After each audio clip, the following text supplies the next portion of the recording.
Hi friends, எல்லோரும் எப்படி இருக்கீங்க? நல்லா இருக்கீங்களா? நான் தான் நாகஜோதி. பாருங்கள், எங்கள் ஊர் ராமேஸ்வரத்தில் சரியான மழைங்க. பாருங்கள் எவ்வளோ மழைன்னு. பார்த்திங்கன்னா மழை பெஞ்சிட்டே இருக்குங்க. வெளியெல்லாம் போக முடியாது போல். சரியான மழை பெஞ்சிட்டே இருக்குங்க. கனமழை எங்கள் ஊரில். இங்கே பாருங்கள், எங்கள் வீடு மொத்தம்லாம் மழையாக போயிடுச்சு.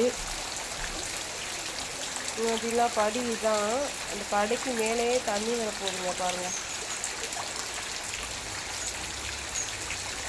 பார்த்தீங்கன்னா ரொம்ப மழை பெஞ்சிட்டே இருக்குங்க.